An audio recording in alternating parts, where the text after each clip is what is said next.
إلهي ناجنا وكشف جميع أذية واصرف مكائد العدا والخوف بأهلك يا الله. السلام عليكم ورحمة الله وبركاته. அல்ஹம்துலில்லாஹ். கண்ணியமிக்க முஃமினீன்களே, இன்று ஓதப்பட்ட சூரத்துல் ஃபுர்கானில் அல்லாஹ் தஆலா ரஹ்மானுடைய அடியார்கள் யார், அல்லாஹுடைய அடியார்களுடைய விசேஷ பண்புகள் என்ன என்று சொல்லி வருகின்ற நேரத்திலே, வல்லதீன இதா அன்ஃபகு லம் யுஸ்ரிஃபு வலம் யக்துரு வகான பைன ஸாலிக கவாமா என்று பொருளாதாரம் சம்பந்தப்பட்ட ஒரு விஷயத்தை அல்லாஹ் தஆலா சொல்லி தருகிறார். கண்ணியமானவர்களே, உலகத்திலே மனிதர்களை தடுமாற்றத்திலும் குழப்பத்திலும் ஆக்கக்கூடிய பல காரியங்கள் இருக்கிறது. மனிதர்களை தடுமாற்றத்திலும் குழப்பத்திலும் ஆழ்த்தக்கூடிய பல காரியங்கள் இருக்கிறது. அதில் ஒரு மனிதன் தன்னை கவனமாக நிலைப்படுத்தி கொண்டால்தான் அவன் வெற்றி பெற முடியும். இல்லை என்று சொன்னால் சருகி போய்விடுவான். சில குறிப்பிட்ட காரியங்கள் இருக்கிறது. எப்படிப்பட்ட பெரிய மனிதர்களாக இருந்தாலும் சரி, கொஞ்சம் அதிலே அவர்கள் தங்களை கவனமாக நிலைப்படுத்திக் கொள்ளவில்லை என்று சொன்னால் தடுமாறி போய் விடுவார்கள். வெற்றி பெற இயலாமல் போய்விடும். அந்த சோதனைகளில் ஒன்று உதாரணமா அறிவும் திறமையும். ஒரு ஆளுக்கு நல்ல அறிவு இருக்குது, திறமை இருக்குது, இது மாத்திரம் போதும், என்ன ஒண்ணும் தேவையில்லை அப்படின்னு சொல்லி அதுல ஏமாந்து போய் இருந்துடக்கூடாது. உலகத்தில் அது ஒரு பாக்கியம் என்று சொன்னால் அது மாத்திரம் போதும் என்ற ஒரு நிலை. அதை கொண்டும் அல்லாஹ் தஆலா சில சோதனைகளை வைப்பான். நம்ம எல்லாம் கேள்விப்பட்டிருக்கோம் இல்லையா? பிரபலமான ஒரு கதை தான். அதாவது ஒரு போட்ல போயிட்டு இருந்தாங்க சில பேர் சேர்ந்து, இந்த கரையில இருந்து அந்த கரைக்கு போகணும். ஏறி எல்லாரும் உட்கார்ந்து இருக்கும் பொழுது பேசிக்கிட்டே போனாங்களாம். அந்த குடியானவன்ட்டு பேசினாங்களாம், நீ படிச்சிருக்கியாப்பான்னு கேட்டான். நான் ஒன்னும் படிக்கல ஐயா அப்படின்னு சொன்னேன். அப்படியா, உன் வாழ்க்கையில பாதியை வீணாக்கிட்டே அப்படின்னு சொன்னான். இன்னொரு ஆள் கேட்டாரா, நீங்க எதுவும் சம்பாதிச்சு துட்டுக்கிட்டு சேர்த்து வச்சிருக்கியா? அதெல்லாம் ஒண்ணும் இல்லையா, ஏதோ வர்றதை என்ன செய்யறது, இங்கிருந்து அங்கங்க ஏற்றி விடுறேன் இல்லையா, இதை கொண்டு பிழைக்கிறதா நான் பிழைச்சிருக்கிறேன், உன் வாழ்க்கையில முக்காவாசி வீணாக்கிட்டேன்னு சொல்லி சொன்னான். அப்படி போயிட்டு இருக்கும்போது சுழற்சி ஒண்ணு வந்துச்சான். இவன் கேட்டானா, உங்களுக்கு நீந்த தெரியுமான்னு கேட்டான். தெரியாதுன்னு. வாழ்க்கையை வீணாக்கிட்டீங்களேன்னு நான். மாதிரி ஒரு திறமை அல்லாஹ் தஆலா கொடுத்திருக்கிறான்னா அது ஒரு சோதனை, அவ்வளவுதானே தவிர அதை கொண்டு இன்னும் எல்லாத்தையும் பெற்றுட்டு வந்துடும் ஆணவம். அப்படிப்பட்ட ஒரு நிலை வருமானால் மனிதன் நிலை தடுமாறி போய்விடுவான். அறிவை கொண்டும் திறமையை கொண்டும் அல்லாஹ் தஆலா சோதனைகளை ஏற்படுத்துவான். அதே போல கொள்கை வழி சோதனை. ஒரு மனிதன் நல்ல கெட்டிக்காரரா இருப்பார், அறிவாளியா இருப்பார், திடீர்னு தடுமாறி போயிருப்பார். ஒவ்வொரு காலகட்டத்திலும் ஒரு மனிதனை சீர்கெடுக்கக்கூடிய பலவிதமான கொள்கைகள் வரத்தான் செய்யும். ஒவ்வொரு காலகட்டத்திலையும் அந்த முஅ்தஸிலாக்கள் வந்துச்சு, ஹவாரிஜியாக்கள் வந்துச்சு, கத்ரியாக்கள் வந்துச்சு. எப்படிப்பட்ட நிலைகள் அவர்கள் எல்லாம், பெரிய இமாம்கள் எல்லாம் என்று போராடிய ஒரு நிலை. இமாம் அஹ்மது பின் ஹம்பல் ரலியல்லாஹு தஆலா அவர்கள் அப்படிப்பட்ட ஒரு கொடூரமான ஒரு கொள்கையாளர்கள் தான் அவர்கள் கொலை செய்யப்பட்டார். அப்படி ஒரு சரியான நிலை இருந்து கொண்டிருக்கக்கூடிய நேரத்தில் அந்த காலகட்டத்தில் திடீரென்று ஏற்படக்கூடிய அந்த கொள்கை வழி சோதனை, அதிலேயும் ஒரு மனிதன் தன்னை நிலைப்படுத்திக் கொள்ளவில்லை என்று சொன்னால் அவன் நஷ்டப்பட்டு. அறிவு என்பதும் திறமை என்பதும் ஒரு மனிதனுக்கு சோதனை. அதே போல் அவனுடைய கொள்கை வழி சோதனை, அதே போல் அதிகாரத்தின் வழி சோதனை. திடீர்னு ஒரு அதிகாரம் வந்திருக்குது, ஒரு பெரிய பொறுப்பு வந்திருக்குது, யாரும் கிடைக்காத ஒரு வித்தியாசமான பொறுப்பு வந்திருக்குதுன்னு சொல்லும் பொழுது அந்த அதிகாரம் ஒரு மனிதனை நிலை தடுமாற செய்யும். அந்த நேரத்தில் நாம் நிலை தடுமாறிவிடக் கூடாது. அந்த நேரத்தில் ஒரு மனிதன் நிலை தடுமாறினான் என்று சொன்னால் நிச்சயமாக அவனுடைய வெற்றி நாசமா போயிடும். அது மாதிரிதான் மனிதனை தடுமாற செய்யக்கூடிய காரியங்களில் ஒன்றுதான் செல்வம், பணம். பணம் வந்துச்சுன்னா தலகால் புரியாம சில பேர் என்ன செய்யறது நடக்கிறது. பொருளாதாரம் இருக்கிறதே பல்வேறு நிலைகளிலே மனிதன் தன்னை கவனமாக நிலைப்படுத்திக் கொள்ளலன்னு சொன்னான். யார் இடத்துல எப்படி நடந்தோமோ அப்படி நடந்துக்கிறணும். பணம் வந்துச்சுன்னா என்ன செய்யறது? அதுக்காக ஒரு ஆளுக்கு கூடும் குறையும், திடீர்னு நேரத்துல வரும், வராம இருக்கும், திடீர்னு நஷ்டம் வரும், லாபம் கூடுதலா வரும், அப்படி எல்லாம் இருக்கும். ஆனால் நம்மை நிலைப்படுத்திக் கொள்ளவில்லை என்று சொன்னால் நாம் நஷ்டப்பட்டு போய். குர்ஆன் ஷரீஃப் எச்சரிக்கிறது. நமது உயிரின மேலான கண்மணி முஹம்மது ரசூலுல்லாஹி ஸல்லல்லாஹு அலைஹி வஸல்லம் சொன்னார்கள், கியாமத்தினுடைய நெருக்கத்தில் செல்வத்தினால் பல சோதனைகள் வரும். ஸல்லல்லாஹு அலைஹி வஸல்லம் சொன்னார். செல்வத்தினால திடீர் பணக்காரங்களாகுவாங்க. கால்நடை மேய்த்துக் கொண்டிருப்பார்கள். திடீரென்று காலில் செருப்பு கூட போடாமல் இருப்பாங்க, சொன்னாங்க. ஆனா திடீர்னு பெரிய புத்தாவலுவனத்தில் புஞ்ஞான் பெரும் பெரும் பெரும் கட்டடங்களை கட்டி வைத்திருப்பார்கள், பெரும் பெரும் பணக்காரர்களாக ஆகிவிடுவார்கள். செல்வத்தினால் கியாமத்தினுடைய நெருக்கத்தில் செல்வத்தினாலே பல்வேறு சோதனைகள் வரும். அந்த நேரத்தில் தீனை கடைபிடிப்பதற்கு ஒரு பெரும் சவால் ஏற்படும். செல்வம் நம்மை கெடுத்து விடுவதற்குண்டான வாய்ப்பு அதிகம் இருக்கிறது. உலகத்தில் அதற்கு வேறு யாரும் உதாரணம் தேவையில்லை. குர்ஆன் சொல்லக்கூடிய ஒரு நபித்தோழருடைய ஒரு சஹாபியினுடைய வரலாறு தான் செய்தனா ஸஅலபா ரலியல்லாஹு அன்ஹு. எப்படிப்பட்ட நிலையில் இருந்தவர், ஆனால் செல்வம் அவரை தீனை விட்டு தூரமாக்கியது என்று பார்க்கிறோம். وَمِنْهُمْ مَنْ عَاهَدَ اللَّهَ لَئِنْ آتَانَا مِنْ فَضْلِهِ لَنَصَّدَّقَنَّ وَلَنَكُونَنَّ مِنَ الصَّالِحِينَ. எனக்கு செல்வம் மட்டும் இருந்துச்சுன்னா, பணம் மட்டும் இருந்துச்சுன்னா, தொட்டு கூடையில அரிஞ்சுன்னா நான் அப்படி செய்வேன் இப்படி செய்வேன்னு சொன்னார். பலம்மா ஆத்தாஹு மின் ஃபضலிஹி, அல்லாஹ் அள்ளி கொடுத்த நேரத்துல அவர் அதை விட்டெல்லாம் புறக்கணித்து முனாஃபிகீன்களின் கூட்டத்தில் சேர்ந்து விட்டார் என்று குர்ஆன் சொல்கிறார். அதனாலே ஒரு மனிதனை நிலையிடுமாற செய்யக்கூடிய காரியங்களிலே ஒரு மனிதனுடைய அறிவு ஆற்றல், அதே மாதிரி கொள்கை வழியான சோதனை, அதே போல ஒரு மனிதனை பொறுத்தவரையில் அதிகாரம், அது மாதிரி அவனுடைய விஷயத்துல அல்லாஹ் குர்ஆனிலே சொல்கிறான், வஅலமு அன்னமா அம்வாலுக்கும் வஅவுலாதுக்கும் ஃபித்னா. மக்களை விளங்கிக் கொள்ளுங்கள், உங்களுடைய செல்வமும் உங்களுடைய மக்களும் உங்களுக்கு ஒரு வகையில் சோதனை என்று சொல்கிறார். சோதனை என்று அல்லாஹ் தஆலா சொல்லி காண்பிக்கிறான். இன்னைக்கு அரபுலகத்தை பார்க்கிறோம், உலகத்தினுடைய சில நாடுகளை பார்க்கிறோம். அவர்களுக்கு கிடைத்துள்ள செல்வம் தான் மார்க்கத்தினுடைய நிலைப்பாடுகளை விட்டும் அவர்களை வெகு தூரம் செல்ல வைத்திருக்கிறது. இந்த செல்வத்தை கொண்டு ஒரு விதமான சோதனை.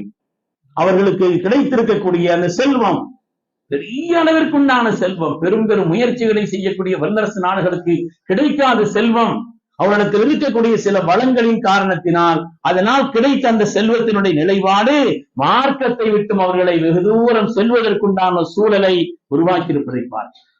பணம் நல்லதா கெட்டதா? கெட்டதாங்க சொல்லுங்க. ரெண்டும். மக்காமாத்துல் ஹரீரின்னு ஒரு கிதாப் இருக்குது அரபியில, அதனுடைய கிதாப். அதுல அந்த பணத்தை பத்தி பாடுவார் ஒரு கவிதை பாடுவார். சுப்ஹானல்லாஹ், அப்படி உச்சத்தில் பாடுவார். திருப்பி அவற்ற இன்னொரு கவிதை பாடுங்கன்னா அதை பத்தி படிப்பார், அவ்வளவு கேவலமா படிப்பார். பணம்ங்கிறது உச்சத்தின் உச்சம். பணம்ங்கிறது இருக்குது, ஒரு மனுஷனை உயர்த்துறதும் தாழ்த்துறதும் பணம். உலகத்துல எந்த உயர்வு நடக்கணும்னாலும் பணத்தை கொண்டுதான் நடக்கணுங்க. அவர் சொல்லுவார், எந்த உயர்வு நடக்கின்றாலும் சரி அதுக்கு பின்னால பணம் இருக்கணும் அப்படின்னு சொல்லி அந்த பணத்தை பத்தி அவர் ஒரு வார்த்தை சொல்லும் பொழுது அவர் சொல்றார், அல்லாஹுடைய அச்சம் மாத்திரம் எனக்கு இருக்குது, இல்லைன்னு சொன்னா அந்த குதிரத்துக்கு நேரா வேற ஒண்ணும் இல்லைன்னு சொல்லிட்டு அல்லாஹுடைய அச்சம் எனக்கு இருக்குது, அது மாத்திரம் இல்லைன்னு சொன்னால ஜல்லத்து குதிரத்துஹு, அந்த குதிரத்திற்கு, அந்த வல்லமைக்கு, அந்த சக்திக்கு நிகரா உலகத்துல எதுவும் இல்லை நான் சொல்லியிருப்பேங்கிற. அவன் பணத்தை பத்தி அவ்வளவு புகழ்ந்து பாடுற. கொஞ்சம் மாற்றி படிங்க. சொல்றார், இது மாதிரி இரட்டை முகம் கொண்ட வேற எதுவும் இல்லை. பணத்துக்கு ரெண்டு பக்கம் இருக்கு இல்லையா? இதை போல இரட்டை முகம் கொண்ட வேற எதுவும் இல்லை. உலகத்தில் பேராசையை, கொலை கொள்ளையை, குற்றங்களை, பல்வேறு விதமான அநியாயங்களுக்கு இதுதான் காரணம். எந்தெந்த பணத்தை பத்தி அவ்வளவு இழிந்தும் படிப்பார். பணம் நல்லதா கெட்டதான்னா பயன்படுத்தக்கூடிய நபர்களை பொறுத்து தான் இருக்கிறது என்று பார்க்கிறோம். அல்லாஹ் நமக்கு கிடைத்திருக்கக்கூடிய இந்த வாய்ப்புகளை, வசதிகளை தீனின் நல்வழிகளில் ஒரு மனிதன் பயன்படுத்தினான் என்று சொன்னால் பெரும் பாக்கியம். அல்லாஹ் அத்தகைய பாக்கியத்தை தந்தரடவர். நிஅமல் மாலு ஸாலிஹு லிர்ரஜுலி ஸாலிஹ், ரசூல் சொல்வார், நல்ல பொருளாதாரம், நல்ல செல்வம் நல்ல மனிதனுக்கு பாக்கியம் என்று சொன்னார். நல்ல பொருளாதாரமா இருந்து இவரு நல்ல மனிதரா இருந்தா பெரிய பாக்கியம் சொன்னார். அதனாலதான் பொருளாதார நெருக்கடிகளில் இருந்து அல்லாஹ்வுடைய ரசூல், பொருளாதார நெருக்கடி ஒரு மனுஷனுக்கு வந்துடுச்சுன்னா பல முசீபத்துகளுக்கு காரணமாயிடும், பல்வேறு முசீபத்துகளுக்கு இது காரணமாகிவிடும். அதனாலதான் ஸல்லல்லாஹு அலைஹி வஸல்லம் கஅபாவை பார்த்த உடனே ஓதுன துஆக்கள் ஹதீஸ்ல வருது, அஊது பிரப்பில் பைத், இந்த பைத்துல்லாஹ்வுடைய இரட்சகனே உன்னிடத்தில் நான் பாதுகாப்பு தேடுகிறேன், மினல் குஃப்ரி வல் ஃபக்ரி வ மின் ضيق الصدر وعذاب القبر. யா அல்லாஹ், மன நெருக்கடி வந்து விடக்கூடாது, கபருடைய வேதனை விட்டு பாதுகாப்பு தேடுகிறேன், குஃப்ரை விட்டும் வறுமையை விட்டும் பாதுகாப்பு தேடுகிறேன். ஏன்னா அது கொண்டு வரக்கூடிய முசீபத் அந்த அளவுக்கு வலியுது என்ற காரணத்தினால்தான் ஸல்லல்லாஹு அலைஹி வஸல்லம் அதை விட்டெல்லாம் பாதுகாப்பு தேடினார்.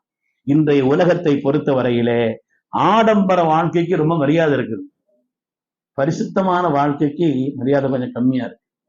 ஆடம்பரமா இருக்கணும், படாடோபமா இருக்கணும், ஒரு நம்ம சொல்றாங்க இல்லையா, ஒரு கெத்தா அப்படின்லாம் சொல்றாங்க. ஆனா பரிசுத்தமான வாழ்க்கை வாழணும் அப்படிங்கிற விஷயத்துல கவனம்ங்கிறது ரொம்ப கம்மி. அருமையானவர்களே, இந்த ஓதப்பட்ட இந்த அருள் வசனத்தில் அல்லாஹ் சொல்கிறான், அல்லாஹ்வுடைய அடியார்கள் யார் என்று சொன்னால், ஒல்லதியின் சம்பாதிக்கிறது பல நிலையில் இருக்குது, வருமானத்தை எப்படிலாம் உண்டாக்குறது அதனுடைய நிலையை பற்றி குர்ஆன் சொல்கிறது, செலவழிப்பதை பற்றி சொல்கிறது. இது அம்பகுலம் யுஸ்ரிஃபு வலம் யக்துர் வகான பைனதாலிக கவாமா. நல்ல மனிதர்கள் யார் என்று சொன்னா, செலவு செய்தா இஸ்ராஃப் வீண்வரையும் செய்ய மாட்டான், அதுக்காண்டி கஞ்சத்தனமும் செய்ய மாட்டான். வீண்வரையும் கூடிருச்சுன்னு வைங்க, வீண்வரையும் ஆயிடுச்சுன்னா அல்லாஹ்வுடைய பாவத்தின் மீது உண்டான செலவு கூடி போயிடும். கஞ்சத்தனம் வந்துச்சுன்னா அல்லாஹ்வினால் அவனுக்கு இடப்பட்ட கட்டளை கூட செய்யாமல் விட்டு விடுவான். அதனால ரெண்டும் கூடாது, ரெண்டுக்கு மத்தியில் நடுத்தரமாக நடுநிலையா இருக்கணும்னு சொல்லி சமீபத்திலே மலேசியாவினுடைய ஒரு பெரிய பேரறிஞர் அவர் பொருளாதார நெருக்கடி ஏற்படாமல் பாதுகாப்பதற்குண்டான வழி என்னன்னு சொல்லி ஒரு ஆய்வு கட்டுரை எழுதியிருக்கிறார். அதுல அவர் சொல்லும் பொழுது சொல்றாரு, எந்த பொருளையும் தேவை நட்ட வாங்க. இன்னைக்கு உள்ள நாள் அப்படியா இருக்குது, இன்னைக்கு உள்ள நாள் அப்படி இல்லை. கடைக்கு போறது, சூப்பர் மார்க்கெட்டுக்கு போற, அப்படியே மொத்தமா கண்ணில் படுறது பூரா பார்த்துட்டு மொத்தமா வாங்கி வாங்கி வாங்கி வாங்கி போடுறது. சில இடங்கள்ல சில வீடுகள்ல அங்கே வாங்கப்பட்ட சில பொருள்களை பிரிக்காமல் பார்சல் அப்படியே இருக்கக்கூடிய பல வீடுகள் இருக்கிறது. நமக்கு தேவைகளோ அதை வாங்குறதுங்கிறத விட்டுட்டு அங்கே இதெல்லாம் இருக்கிறது நல்லது மாதிரி தெரியுது, அது போல வாங்கி வாங்கி போடுறதுங்கிறது கூடியிருக்கு. அவர் சொல்லுகிறார், பொருளாதார ரீதியான நெருக்கடிகளில் இருந்து நீங்கள் பாதுகாப்பை பெற வேண்டுமானால் உங்களுக்கு எது தேவையோ அதை வாங்குங்க, எது தேவையோ அதை வாங்குங்க. அது மாதிரி வாங்கணும் நீங்க முடிவு பண்ணிட்டா கூட அதுல 3 தரம் இருக்குது. ஆக உயர்ந்த தரம்னு ஒண்ணு இருக்குது, ஆக மட்டம்னு ஒண்ணு இருக்குது, நடுத்தரம்னு ஒண்ணு இருக்குது. நடுத்தரத்தை தேர்ந்தெடு. தேவையானாத்தான் வாங்கணும், வாங்குறதுலையும் நடுத்தரத்தை நீங்க தேர்ந்தெடுத்தால் யார் நடுநிலையாக தங்களுடைய வாழ்க்கையை அமைத்துக் கொண்டார்களோ ஒருபோதும் மற்றவர்களுடைய படிப்பிற்கு ஆளாக மாட்டார். இருந்தா நவாப்சா, இல்லாத வகீர்சா, அந்த மாதிரி இருந்தா தர்பார செலவழிக்கிறது, இல்லட்டா அது கூட ஒண்ணும் இல்லாம இருக்கிறது. அப்படி எந்த நேரத்திலே ஒரு நடுநிலையான ஒரு செயல்பாட்டோடு ஒரு மனிதன் இருந்தான் என்று சொன்னால் வாழ்க்கை மேம்பாடுடையதாக இருக்குங்கிறதுல எந்த விதமான சந்தேகம் இல்லை. அருமையான பெருமக்களே, ஒரு மனிதனுடைய பொருளாதாரத்திலே பரக்கத்தை கேட்க வேண்டும் என்று ஏற்கனவே நாம் சொன்னோம். பரக்கத்துங்கிறது எந்த பொருளாதாரத்துல என்ன, சுத்தமான ஹலாலான பொருளாதாரம். அது மாதிரி பொருளாதார நெருக்கடியில் இருந்து பாதுகாப்பு தேட வேண்டுமானால் குர்ஆன் சில வழிகளை சொல்கிறது. அல்லாஹ்வுக்கு சுக்ர் செய்துட்டே இருக்கணும்.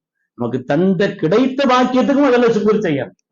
பொருளாதாரமா நம்மளை விட எத்தனை வறுமை உள்ளவங்க இருக்கிறாங்க, எவ்வளவு கஷ்டம் உள்ளவங்க இருக்கிறாங்க, எப்படிப்பட்ட சிரமம் உள்ளவர்கள் இருக்கிறார்கள். வெளியிலே தெரிந்தும் தெரியாமலும் இருக்கக்கூடிய பல்வேறு நெருக்கடிக்கு ஆளாக இருக்கக்கூடிய பல பேரை பார்க்கிறோம் நாம்.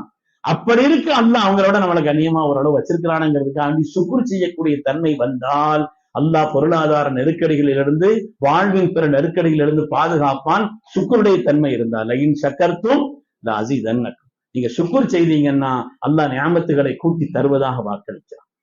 தஸ்குரு இறலகுலக்கும், சுக்குர் செய்யக்கூடிய தன்மை உங்களுக்கு இருந்துச்சுன்னா அல்லாஹுடைய பொருத்தம் உங்களுக்கு கிடைக்கும் என்றும் அல்லாஹு தாலா அருள்முறையிலே சொல்கிறான். அது மாதிரி நகசமாலின் சதகா, இருக்கிறது எவ்வளவோ அதுல கொஞ்சமாவது சதகாவுடைய தன்மைங்கிறது கொஞ்சமாவது வேணும். ஏன்னா சதகாவுடைய தன்மை இருந்துச்சுன்னா அவருடைய பொருளாதாரம் வளர்ச்சி அடையுமே தவிர அது குறையாது.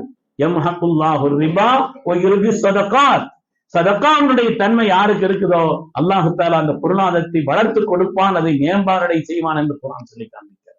அல்லாஹ் நமக்கு விளங்கும் அறிவை தந்தருள்வானா, ஹலாலான சம்பாத்தியத்தை அல்லாஹு தஆலா நமக்கு விசாலமாக பரக்கத்தாக ஆக்கி தந்தருள்வானா. செலவழிப்பதிலேயும் நிதானத்தை, வீண் விரயமாகவோ கஞ்சத்தனமாகவோ இல்லாமல் நிதானமாக செலவழிக்கக்கூடிய உயர்ந்த பண்பையும் அல்லாஹ் நமக்கு நசீபாக்கி அருள்வானா. அல்லாஹ் நமக்கு வழங்கியிருக்கக்கூடிய எந்த பாக்கியமும் எந்த நிலையிலும் நம்மளை சருகு செய்து விடாமல் அல்லாஹ் பாதுகாத்து அருள்வானா. ஆமீன் ஆமீன் யா ரப்பல் ஆலமீன். வ ஆகிரு தஅவானா அனில் ஹம்து.